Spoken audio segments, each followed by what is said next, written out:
daripada atas bantal turun ke bawah. Perasan orang cakap dengan dia.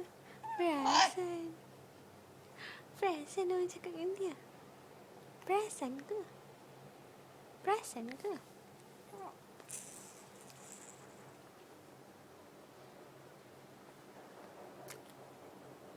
Safia.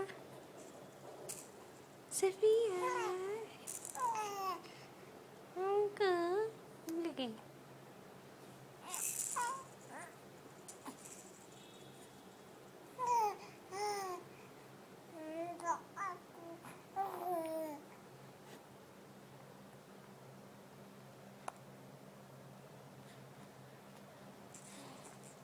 Baru bangun tidur.